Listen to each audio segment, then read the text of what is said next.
चलिए plus bank 4 का हमारा 26 तारीख दिसंबर का विभाग ए क्वेश्चन देखिए। पहला क्वेश्चन है सूत्र से जो है द्विघात समीकरण का हल ज्ञात करने का किसने दिया था इस सूत्र को?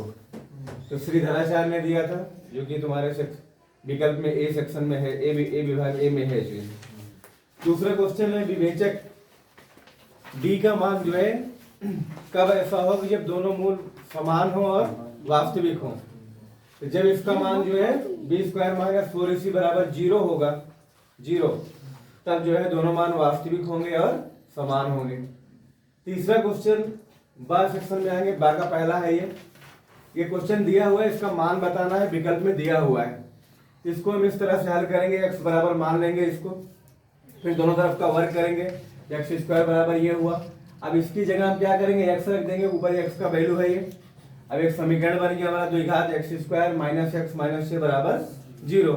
आप इसको गुणनखंड की विधि से हल कर सकते हो और इस तरह आप हल करोगे तो x बराबर आएगा -2।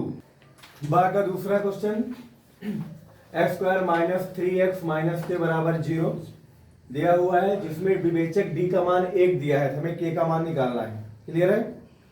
तो हम क्या a बराबर 1 आएगा, b बराबर -3 और c बराबर -k। तो d बराबर बी स्क्वायर माइनस 4ac अपना फार्मूला है, उसी में रख दिया d का मान 1, -3 का वर्ग -4 इंटू 1 इंटू -k। तो 1 बराबर -3 का वर्ग 9 प्लस 4 एकम 4, 4k हो गया। तो 4k बराबर 1 - 9 75 करेंगे, 9 इधर आ जाएगा, तो 4k बराबर -8, तो k बराबर -8/4। तो k बराबर कितना आ गया -2। तो k की वैल्यू यही हो गई इसका हल। जैसा कि हम लोग अगले क्वेश्चन में जाएंगे, का देखिए पहला, तो इसमें सत्य असत्य बताना है, सत्य असत्य। तो हमारा जो समीकरण होता है ax square plus bx plus c बराबर 0। इसमें क्वेश्चन में कह रहा है इसके दो मूल हैं और वास्तविक हैं, दो मूल हैं और वास्तविक हैं। तब हम लोग जानते हैं कि d का मान जो होगा 0 से बड़ा होगा और d का मान होगा बराबर 0। तो यह अऋण हुआ जो है, इसमें कोई ऋण नहीं है। अऋण का मतलब क्या, ऋण निगेटिव नहीं होना चाहिए, इसका मतलब ये सत्य है। क्लियर? रिक्त स्थान में देखिए पहला स्पर्श बिंदु कह रहा है वृत्त और स्पर्शक का उभयनिष्ठ बिंदु, जहां दोनों मतलब कॉमन होते हैं तो उसको हम क्या कहते हैं, स्पर्श बिंदु।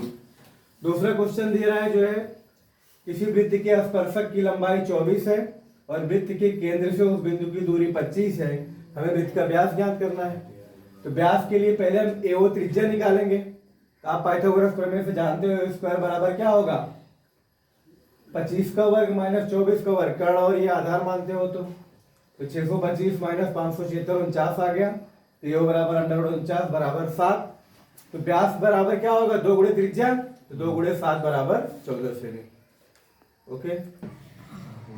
स्पर्श रेखा वृत्त को कितने बिंदु पर स्पर्श करता है, यहाँ भी आप पहले क्वेश्चन में देख लो, स्पर्श रेखा और वृत्त का एक ही उभयनिष्ठ बिंदु होता है, इसलिए केवल एक बिंदु पर स्पर्श करेगा, जस्ट वन इसका आंसर आएगा, एक बिंदु पर।